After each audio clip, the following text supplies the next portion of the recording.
Hi, everyone. Welcome, and thank you for taking the time to join us today. My name is Coral Ramos, and I'm the operations manager here at the Leadership Coach Group. And I'll be your host for today's session.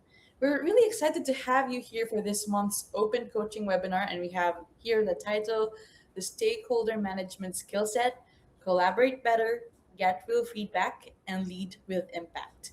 But before we dive in, I'd love to make this interactive from the start. Like, go ahead and drop in the chat, where are you joining from, what kind of role you're currently in. So we're really interested to hear about our audience, and just let us know where you're coming in from. And so, hi again. Once again, drop in the chat where you're calling in from. Usually get people from all around the world. I am from Asia. I'm from the Philippines. Michael, where are you calling in from? I'm calling in from the Washington, D.C. area. Yeah, so we have like 12 hours difference. Yeah, quick question from everyone here in the chat. How many of you have ever felt like you're doing the work, but things still feel harder than they should because of people? Maybe it's getting alignment across teams, getting honest feedback, or navigating different expectations from your boss, peers. Now, that's exactly what today is about. Because leadership today isn't just about what you do, it's also about how effectively you work with people around you. So for those who are new, this session is actually part of our leadership coach group, or LCG open coaching series, which we host every first Friday of the month. And each session is designed to be practical, interactive, and grounded in real leadership challenges. And you get insights you can apply right away, a structured playbook which you can get right after this webinar. Later as well, you could participate if you want to for a live coaching segment where someone from the audience, someone from you guys, can bring in a real challenge.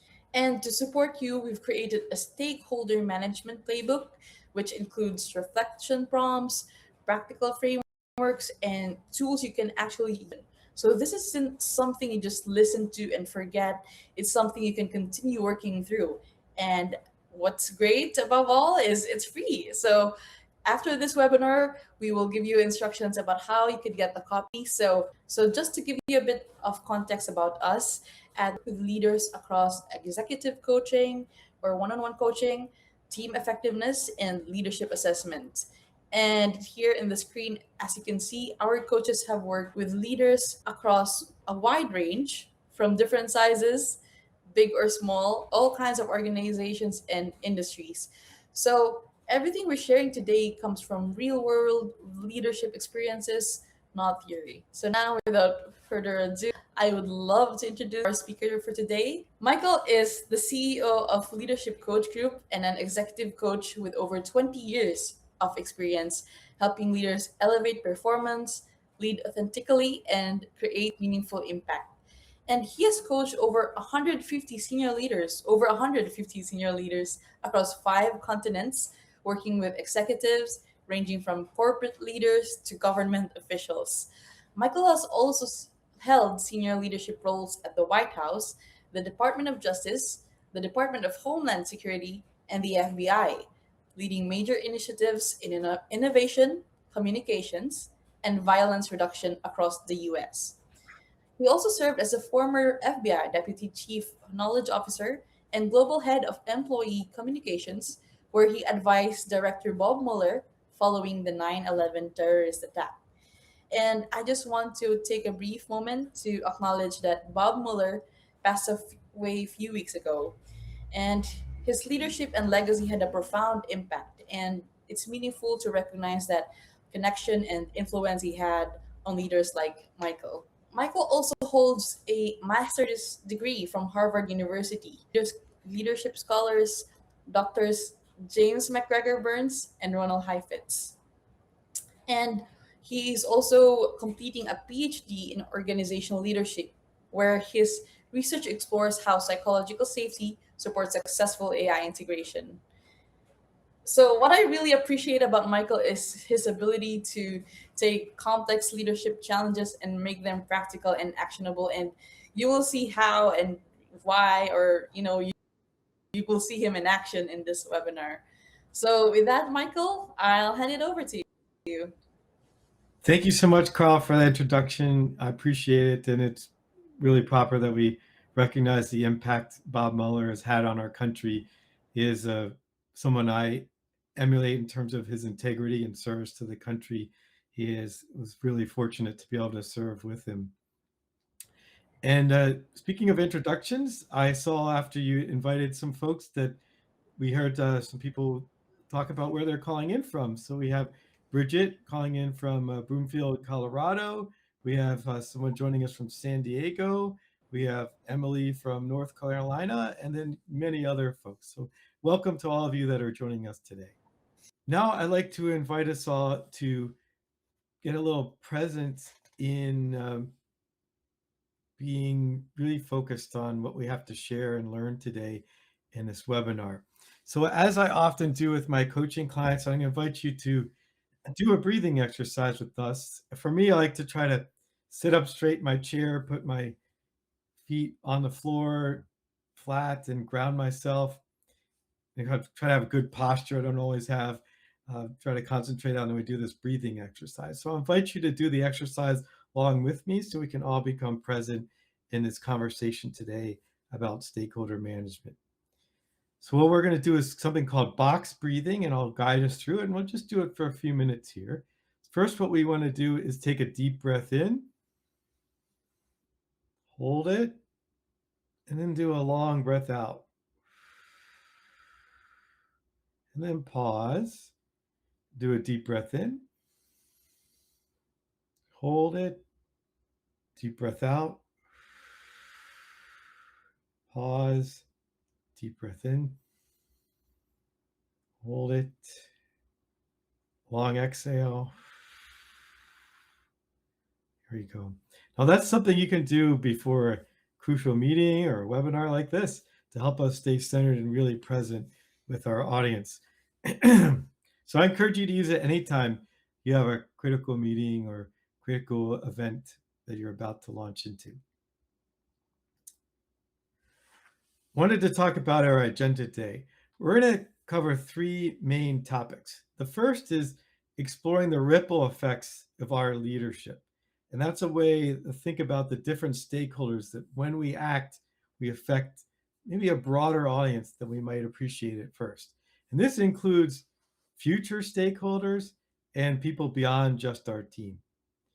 We also want to explore how to collaborate effectively with different stakeholder groups, whether our direct reports, our peers in cross-functional teams, or senior leaders. And the third topic that we want to cover today is how to get candid and meaningful feedback from these stakeholders. And some tools that we use include 360-degree assessments and customer satisfaction surveys. So we'll be exploring all of this in the next few minutes. First, we want to jump into seeing the ripple effects of our leadership so we can appreciate why it's so important. So we start with the drop into the pool of still water would be us. And it's the decisions we make, the actions we take, they have resonance just beyond ourselves or in the people immediately around us that we might immediately call to mind that are affecting, such as our team that we're leading. Well, they're going to be watching us. They might become the future leaders. They might take our position in the future. They might become other leaders in your organization. There's also other people that you might come in contact. They're looking to you as a leader. Well, how should I come about handling this? And so they might emulate what you do. Just we talked about how I looked to Bob Mueller and learned leadership from the way he acted internally at the FBI and tried to model after that behavior. Other people might be looking at you and your leadership. So that's an important starting point. Then we go out. What's the first ripple that we discussed is the impact your decisions might have on the team you're leading. It could affect the culture of that team or the climate, or it could affect the morale of that team. It can certainly affect the performance of that team. And in a more extreme, if you're treating your team members really well, they're going to come back to their families, to their homes, to the community and be happy. And then we have a greater impact. Something I think about, if I mistreat my team members, they might go back and they might yell at their kids. They might have a hard relationship with their spouse. So I like to think about not only how I might impact of the team members, but their family. For instance, usually we'd have another team member on this call with us, but she wanted to experience the religious holidays today with her and her family. And so of course, do that. So you have to think about your decisions, how they affect not just your team members, but their family. So that might be the first ripple that you could think about. If you go out a little bit further from that, you can think of the broader organization, the company that you're in, the government agency or nonprofit you're in. What might be the impact there? Well, first, you can look at the cross-functional impact. So there might be a member of teams. The actions you do might affect how other teams perform. So that's something to think about. I might be trying to make a decision what's best for me and my team. We also think of what might be the impact of other teams in this organization. That's something I definitely kept in mind in the FBI. Sometimes Carl mentioned I'd be doing a knowledge management project. So, oh, this would be great to help different leaders in the FBI and different experts share knowledge across the organization. But then I might say, oh, that could affect a different mission partner in a way that I hadn't thought of that might be negative for what they're trying to achieve. And there's some instances where that happened, and I had to be careful about that. You can also affect the reputation of your team, of your organization, and decisions you make. And that can be beyond just your team. It could affect different processes in your company. It could affect relationships with customers. So when you're making decisions, it's important to understand that outer ripple it might have too, beyond your team to the whole organization and its customers. Then, even thinking more broadly than that, we can think about how might it affect future stakeholders. So one of the future stakeholders could be the person that's going to be sitting in your leadership seat in the future. If you hurt the reputation of your team, that might affect how people are going to be there later. You might decrease their authority or increase their authority. You might increase the resources they'll have or the reputation they have. It might affect the outer community. So to drive this home, let me bring to mind some examples. First, let's look at the ripple of organization to help you dive deeper into thinking about what that might be like. I like to think of it, let's say that we were in a hospital and I was a leader of that hospital.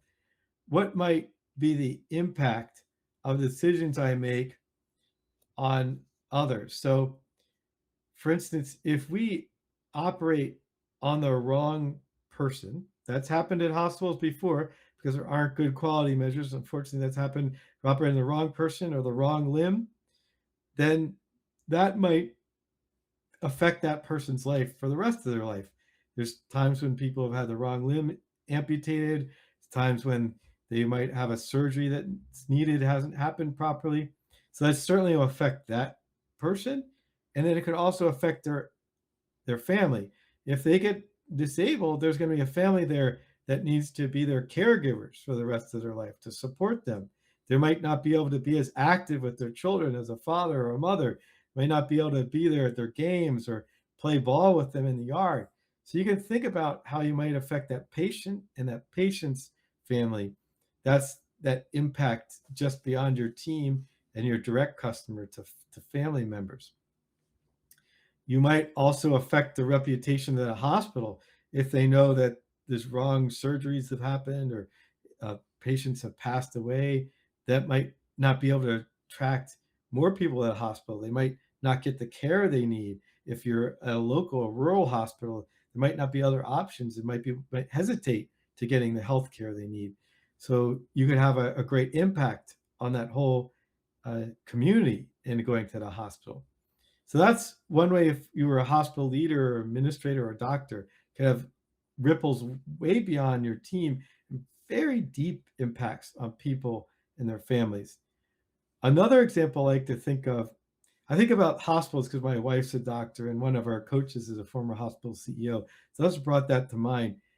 For the future stakeholders, what came to mind for me is at one point in my career, I worked in the Maryland State Department of Education, and I worked in the school performance program office where we rated schools and looked at their performance, kind of gave them a report card, if you will, on how well they do with their students and their learning and their attendance and their going on to test scores and on to college and things like that.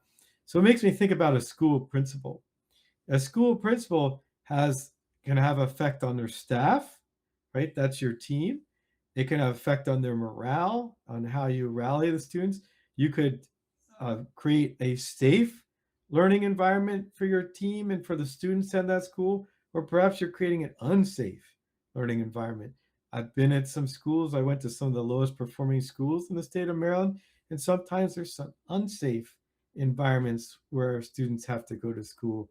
Certainly, when I worked some of those violent cities in the country, I went to some pretty dangerous cities like Detroit, and there's some kids there that have to walk through some pretty dangerous neighborhoods to get there to schools that might not be that safe. And so if you're a principal not making wise decisions, you could affect the safety of your staff, your teachers, your administrative staff. You could affect the safety of your students. You could not make investments in the right security technologies or hiring security personnel that can secure that school. And so that can have a great impact on them. You also can affect, if you and your teachers are doing the right thing, you can have a ripple effect of these students on what they'll do in future life, the trajectory of their life, whether they'll become citizens that contribute a lot to society or ones that have a lot of missed potential that don't contribute as much as they could to society, or perhaps even detract from society because they have few options and might turn to a life of crime. So as a high school principal, you can have a lot of impact. And you might think, well, that's a great immediate impact I have on my students and my staff and faculty. This also can be a future impact. I mentioned the school performance program. Well, we gave those report cards to schools, and we would get parents calling in to our office saying, what's the score of this school? What's the score of that school? And we also later published that information online, and parents would look at that data before they would decide to move to that community or not. So you could have an effect on whether a community is growing and people are moving in there, or whether they're leaving that community because the quality of the school isn't there for their children. So that's a great resonance you can have, not just in your present staff and students, but also in the future of your community. So I use those examples to talk about how real this ripple is. And that's something we should keep in mind when we make these decisions, is how it will affect these groups of stakeholders at this current time and in the future. Next, I want to talk about collaborating effectively with key stakeholders. So let's dive into that a little bit more. One of the key stakeholder groups I like to start with is our direct reports. And with our direct reports, a key factor in their ability to perform is psychological safety. Now, not everyone that's joining us today might be familiar with that term, so let me define that. Psychological safety is the belief that one will not be punished or humiliated for speaking up with ideas, questions, concerns, or mistakes. So if we have people that feel comfortable pointing out mistakes, asking questions, suggesting innovations, our team is going to be very good at learning. And teams that are very good at learning are also going to be very good at performing, particularly in environments that are changing. And we know that in this day and age, there's a lot of volatility, a lot of change in the environments we're leading, whether it's because of AI or disruptions in global supply chains, like oil right now, or during the pandemic in manufacturing. There's a lot of things that we need to do to adapt. And so that psychological safety is what's going to enable us and our teams to learn and adapt and then perform really well in those changing environments. So how you increase the psychological safety of your direct reports as a key stakeholder group is really important.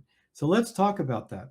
One of the key things we can do as leaders is to establish a human connection with our team members so they feel genuinely seen and valued and cared for as individuals, not just for their performance, but as people.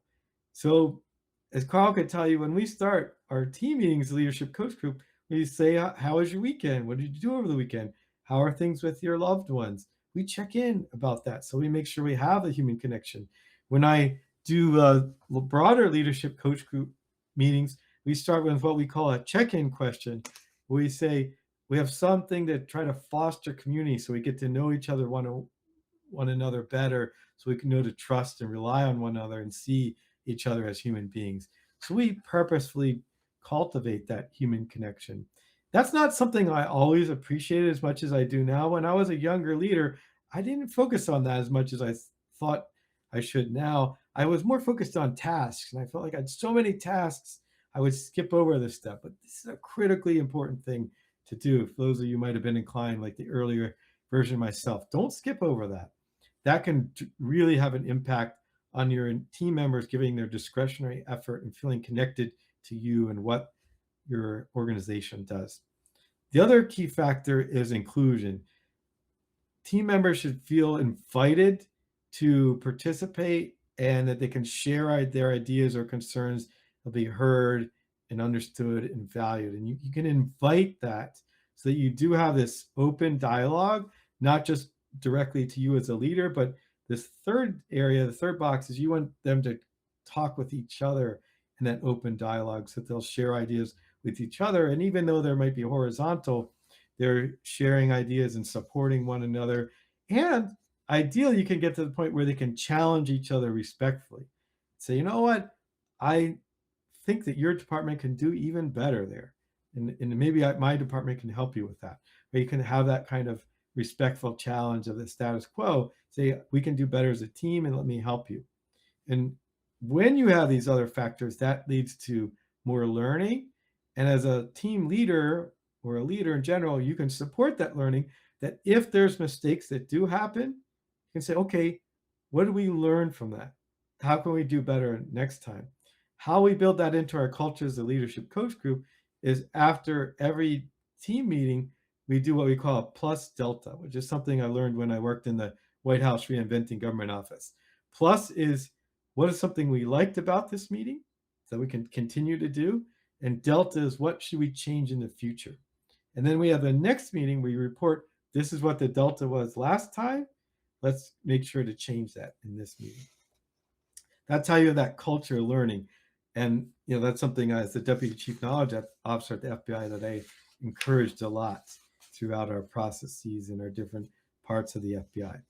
So now we've covered how to increase psychological safety and collaborate effectively with direct reports. Let's move on to the next area, is collaborating with peers and cross-functional teams. So peers are expecting something different out of us than our direct reports, right? Our direct reports are looking to us for direction, protection, and order. They might be looking at us career development and guidance and human connection. What we're looking for, key for our peers, is to be proactive and anticipate the needs for being asked. If I'm the head of HR and my peer is the chief financial officer, my team should be reaching out to the CFO's team to say, what are your future job needs? When can I post? How can I make it faster so you can fill your vacancies? How can I make sure your people have the right benefits? What can I do in HR to reduce our costs, which is something you're thinking about a lot as the CFO. So we want to be proactive in anticipating the needs of our peers. We want to try to develop a trusting relationship with them. We trust that they're going to help us with what we need, and they can trust us to support them in their mission set, even if it's different than our mission set, because we understand that each of us contributes to the overall mission, what we're trying to accomplish as a company, as an agency, as a nonprofit. We have to have that mutual trust because we're all trying to achieve the same outcomes. At the FBI, we were trying to protect the United States from terrorist attacks, from criminal acts, and preserve civil liberties. And we made sure that every part of the FBI knew that those were the outcomes we were trying to achieve. We also want to have a positive mentality and approach the challenges that we have and our peers have with optimism and constructive energy. Not that, oh, my team's already so overwhelmed, how can you ask anything else of me? That's not a positive mentality. When I think about, well, maybe I can help my colleagues more. What can I do? What can my team do to help them and make their life easier, their part of the mission easier? We want to be positive. And working together, we can make it happen. And maybe it would even take less resources if I collaborate. So we want to approach things with that positive mentality. We want to focus on results over credit, not saying, gosh, is this going to make me look better? Is this going to lead to my promotion faster? That'll come. That'll come if you're a good leader.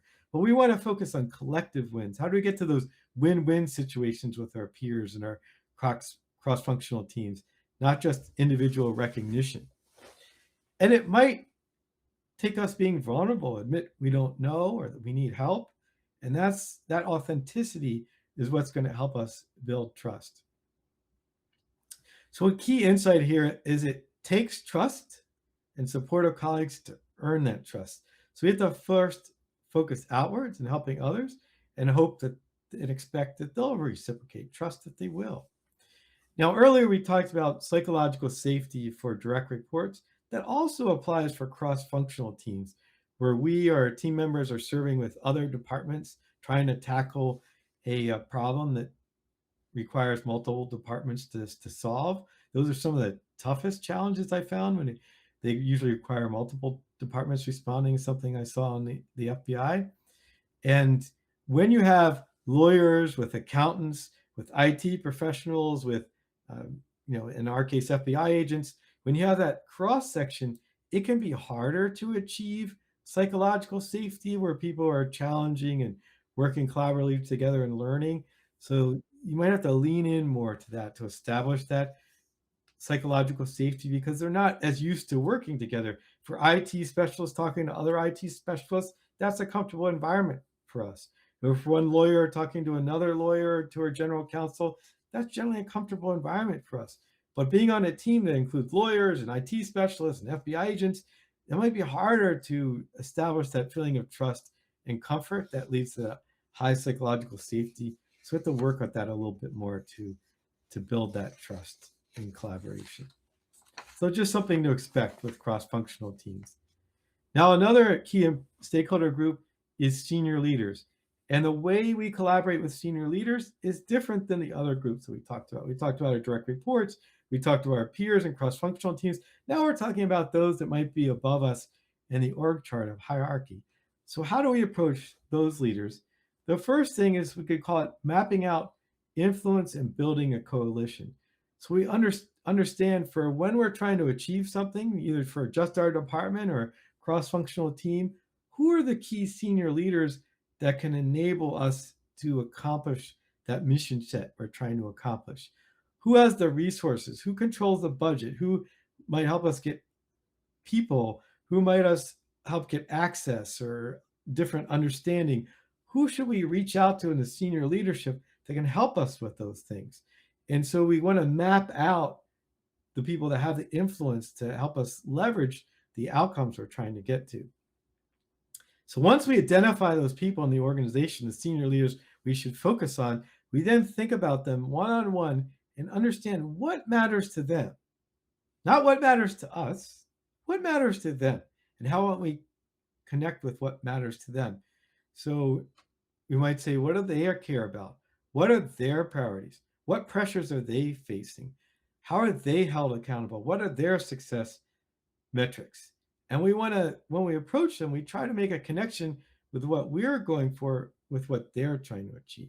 And then they'll be more inclined to support us, to partner with us, to use their resources on our behalf. And then if you go to this bottom left corner, when we're messaging to them, we want to lead with the problem we're trying to achieve, not necessarily a prescribed solution. We want to say something they already care about. Okay, I understand you're worried about declining revenue.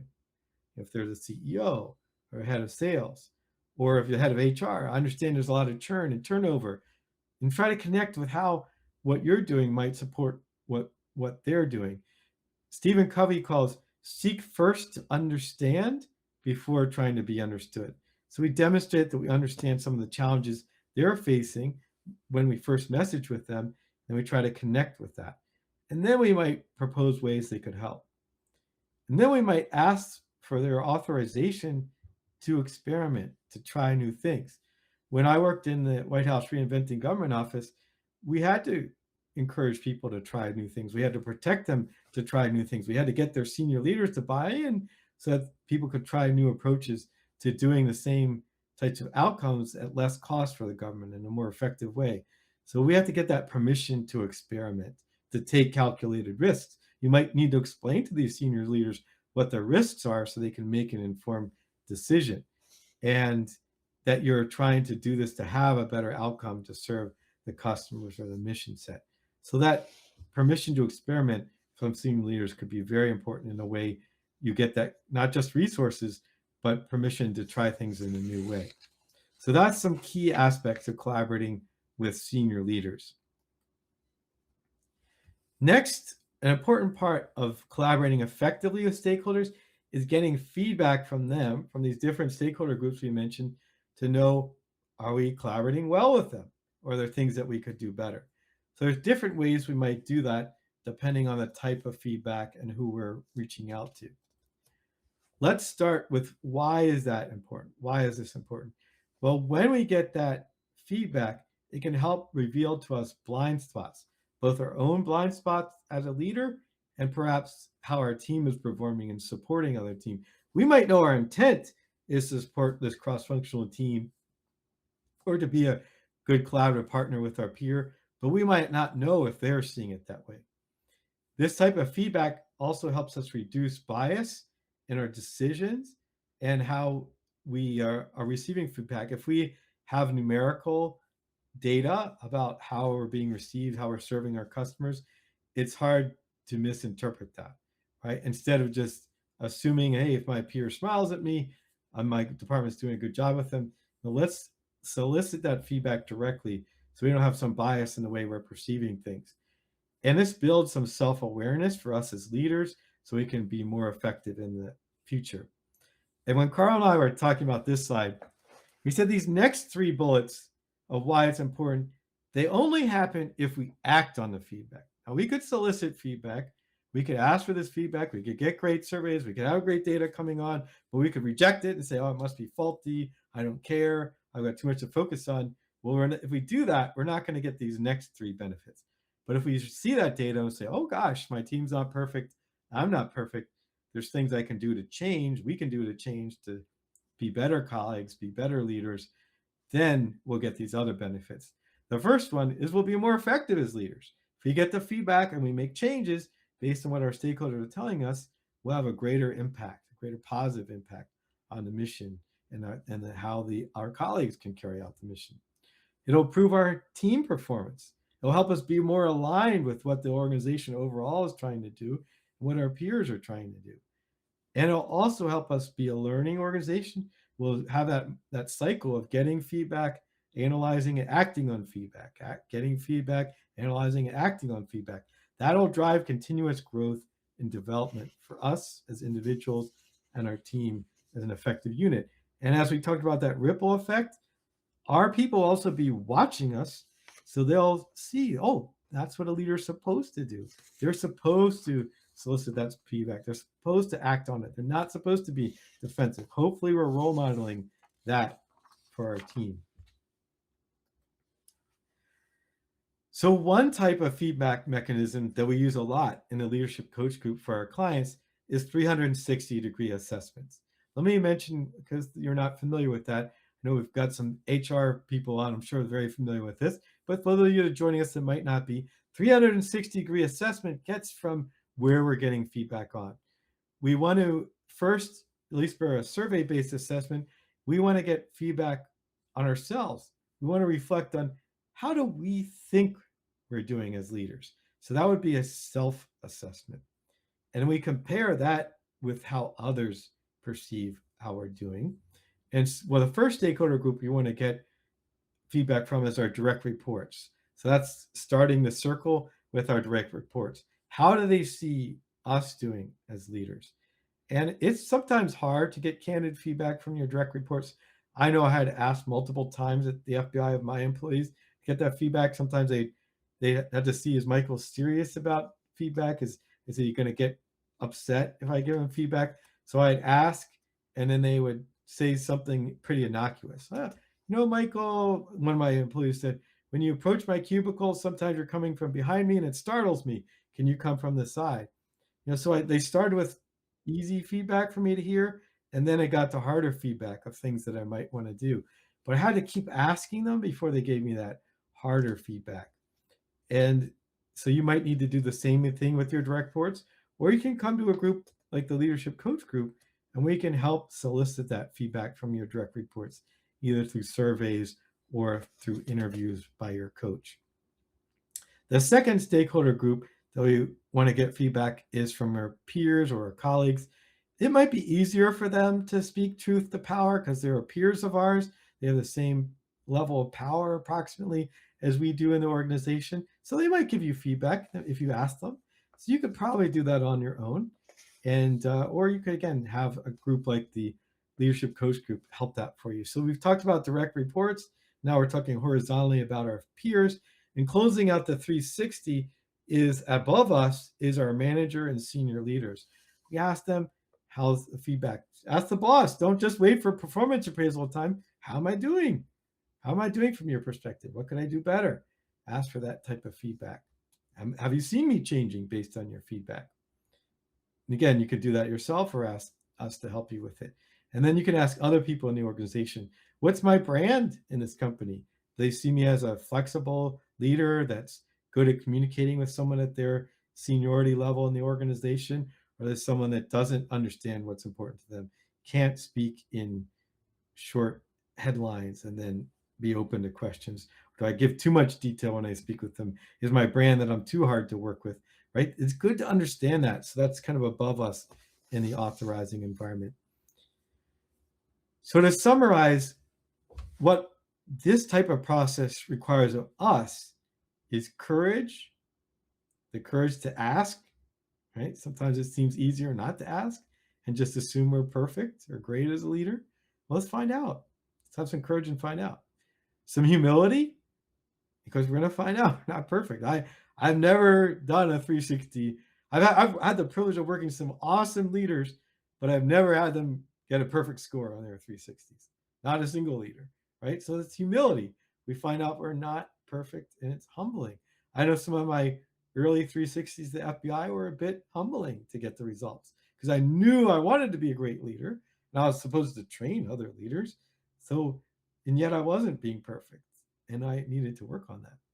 And then the discipline comes in acting on that feedback. So you hear something from an employee, from a peer, you can research it and say, yeah, I agree with you. I'm going to act on that feedback. Here's what I've done about it. Or sometimes you might disagree with the solution they propose and say, I don't think we can act on it the way you suggested. Let's think of a different way we can address that gap you're seeing. But it's good to close that loop and have the discipline to follow up. That's what's expected of us as leaders: courage, humility, and discipline. From our stakeholder groups, for them to be able to give us valuable feedback that's candid and specific, those people need to feel a sense of safety, particularly our direct reports.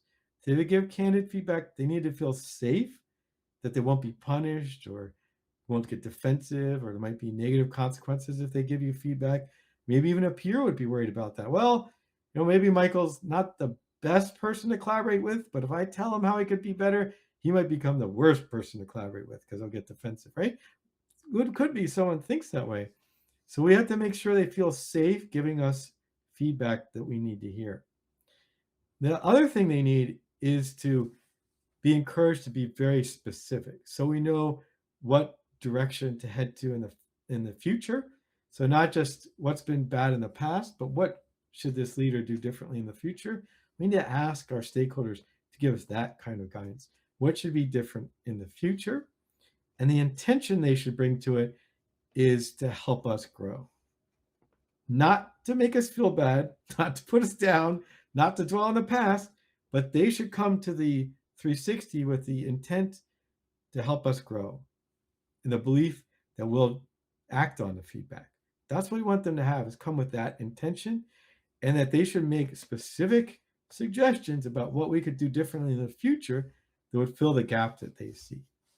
So that's what makes the feedback the best, is if the stakeholders we're talking with feel safe to give us candid feedback, they know what kind of feedback that help us in the future, and is specific enough and with the right intent to help us grow and get better. Those are the features that we're looking from ourselves in 360s and from our stakeholders. So we talked about 360s are a great way for you as a leader to get feedback. And I know we have a lot of HR people joining us today. So you might encourage your leaders to do this. And a way of doing that is to say, hey, maybe the first time you get 360 data just comes to you. And I don't have to see it. Your boss doesn't have to see it. So you get them down that journey if they're not doing 360s right now in your organization. That's the way to encourage your leaders to do it. Another important measure of how we're doing with our stakeholders is to do customer satisfaction surveys. So we can think of customers as both internal customers and external customers. Let's talk about HR leaders. Your internal customers as HR leaders might be employees and your peers that lead departments in your organization. So you could ask them, are we delivering on commitments and timelines? Perhaps you make a service level agreement that if Carl was a department head with me, and I'm the head of HR, I might say to Carl, I'm going to make an agreement that when you have a vacancy and let me know of a vacancy, I'm going to post that vacancy within 5 days of when you let me know about the vacancy and give me your requirements. I'm going to close it and give you candidates within 60 days that you can interview, and then we'll bring them on board within 180 days or less. Maybe whatever it might make sense for your organization. At the FBI, we had to do background investigations, security clearances, so we took a little longer for us to onboard. Perhaps in your organization can do it even faster. So that might be what we're talking about: commitments and timelines to a service level agreement with a peer. And then you might ask, am I achieving those commitments and timelines? Is my communication for my department clear and proactive? I knew when I was the chief of internal communications, our head of HR and training would come to my team a lot to help make sure their communications were clear and proactive. We discussed how to do that, and my team members, my communications advisors, would help those assistant directors of the FBI with their communication to make sure it's clear and proactive. And then you might ask, are our processes easy to use?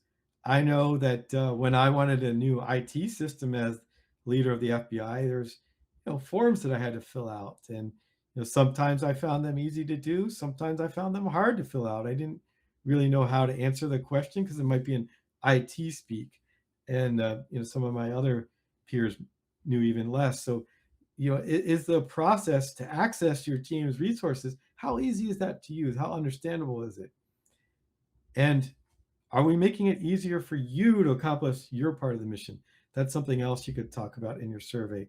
For external customers, you can talk about, does a product meet your service or needs? What pain points remain unresolved? How they perceive responsiveness and reliability? And would they recommend us to others or not? That's called like a net promoter score. So that's things you could ask your external customers, external to your company. So let's get to the key takeaways here. One of the things I want to mention is leadership happens through relationships. And these relationships are with our stakeholders. And we talked about those different stakeholder groups: our direct reports, our peers and cross-functional teams, our manager, people, senior leaders, and people external to our organization, our communities, our customers. We want to expand our lens, think about current and future stakeholders and how our decisions might impact them. We want to tailor our approach to each stakeholder group. We talked about approaching and collaborating with stakeholder groups differently depending on what they expect of us and where they sit in the organization. We want to make sure our feedback that we receive is valuable and candid and that we act on it.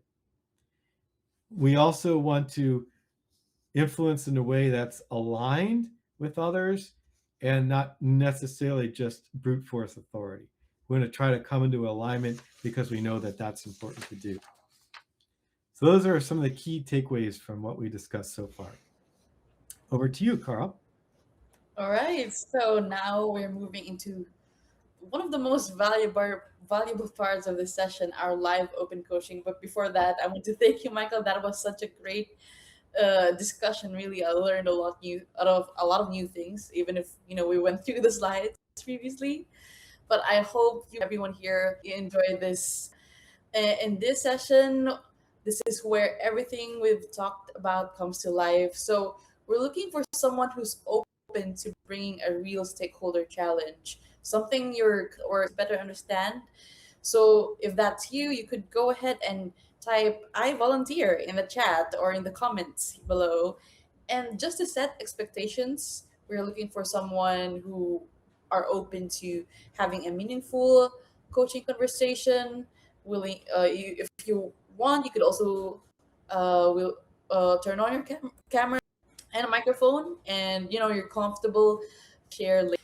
But yeah, if you have any questions, doesn't have to be perfect or big problem. You could just share it. Thank you so much, Carl. I just want to echo what Carl is saying. We invite you to volunteer. I know we had Emily in North Carolina, we had Bridget in Colorado, we have some other, many other anonymous people joining us, some Yeah. welcome from Michigan. So if you have something that you'd like some coaching on, feel free to type it in the chat, a question you have. Maybe you don't even have to come on camera if that you're shy, camera shy. We'd love to hear something you might Yeah. want us to provide more feedback on. Yeah, if you have any question at all, you could just type in the chat, and then Michael will talk about it mostly. But so it can be uncertainty around how you want to approach or collaborate with someone. So if it's something that's been in your mind, this is a great opportunity, really. Since we don't have anyone yet, I actually wanted to talk about something from your past, Michael. You mentioned a lot of stories from, when you were working with the FBI. Do you want to share more about that experience? Sure, I'd be happy to. Let me go back to our key take. This might be a way to tell a story that epitomizes these key takeaways. What comes to mind is when I was the chief of internal communications at the FBI, I was the first person to hold that position in the FBI. It didn't exist before. And so I was very conscious that the things that I was doing were setting a new precedent.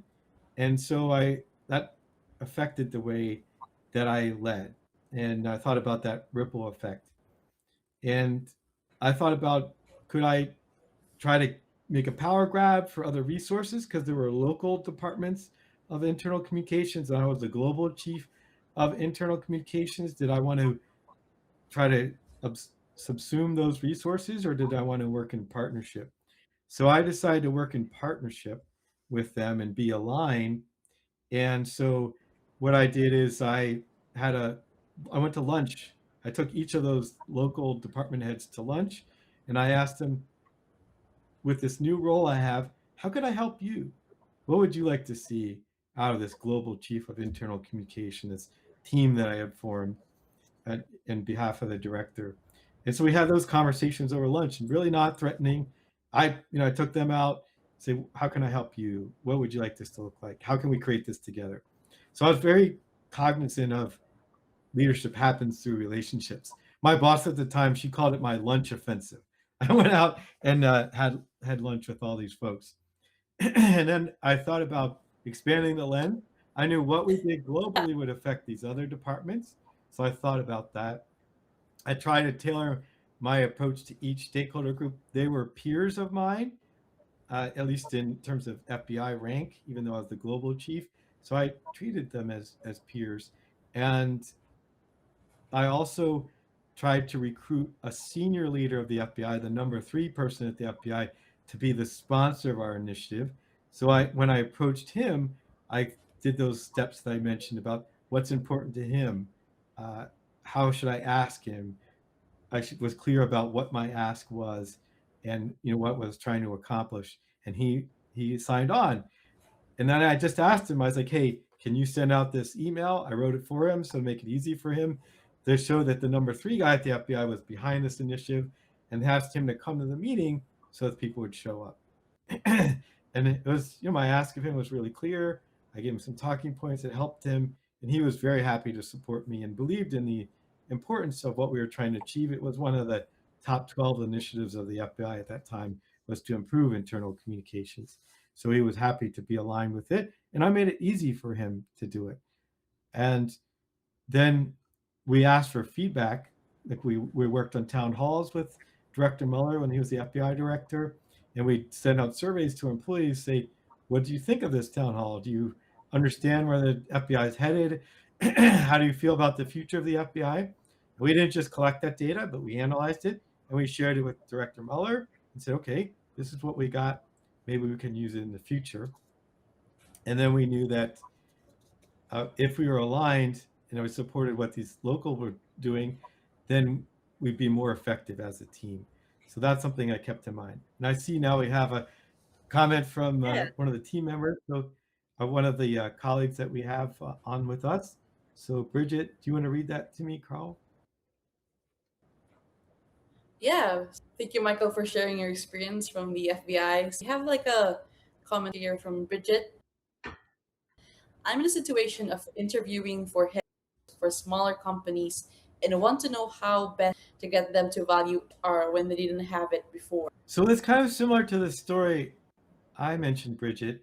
If you're interviewing for head of HR roles for smaller companies, you're kind of like the story that I told. You're like the chief of HR and you have smaller companies. So ways you might do that is reach out to them in a collegial way and say, I'm the corporate head of HR, but I want to help you in these companies. That's where the work's being done. And so you could work with those partners of what do they want out of the head of HR when you're interviewing them. And so it's aligned with what the heads of those smaller companies need. And to build relationships, you could, when they come on board, you could say, how can I help you? What are some of the challenges? I'm here to support you. Maybe you can help them get to know each other. Maybe the head of HR for one company could get to know the head of HR for another company, and you could be that broker to help them get to know one another. Maybe bring them together for a meal or a retreat. Even though they're in different companies, they might be able to support one another, and to get them to value HR when they haven't before. Maybe those other company leaders, you can say, this is a best practice of HR, is that they're your business partner, that they can help you. Maybe you can put into place some service level agreements. Maybe that level of service wasn't there before, so they can recognize that value and trust that it'll be there for them. Is that helpful to you, Bridget? Feel free to put something in the comments. Yeah, that's a very good tip, Michael. I think that's very helpful, even if it, for me in the future, maybe. And for the question as well, if you have more questions, you could just also still comment, but I think we don't have much time now. So maybe call with Michael. So after this session, I'll get a free complimentary coaching session and you could access it using this link, and I'll show it in the screen. So it's pretty long, but we would also be posting it in our social media channels. So tune in if you want to get more. And of course, we welcome your feedback. So you'll see a QR code here. If you can take a minute to scan it and share your thoughts, that really helps us continue improving these sessions. We actually review your feedback and it directly shapes how we design future topics, formats, and experiences for you. So your input really does make a difference. And finally, we'd love to have you join us again next month for our next open coaching session, which will be clarity under pressure, the executive discipline of leading through tension. So let me just piggyback on what Carl's been sharing, that we're here for you. You can contact this way. I hope that you'll be able to reach out and take advantage of that complimentary session. What we're also offering is those that do schedule with me, we'll give you a free 360-degree assessment. So the first 5 people that schedule with me, you could be for yourself, it could be a different leader in your company, it could be for a friend.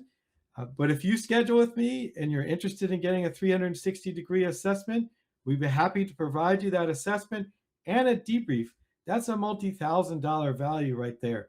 So I encourage you to reach out to us. You can go to our leadershipcoachgroup.com website, and you can go to then our learning tab and go to our free webinars, and you'll see this open coaching, or you can go to the link that we have at the bottom of the screen You sign up that complimentary coaching session with me, and you'll be able to have that free 360 and debrief.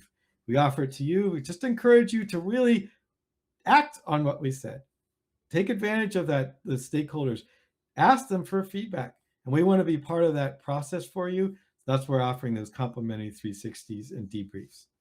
Thank you so much for having me today and joining us. I really appreciate it. And I want to thank Carl for organizing this for us.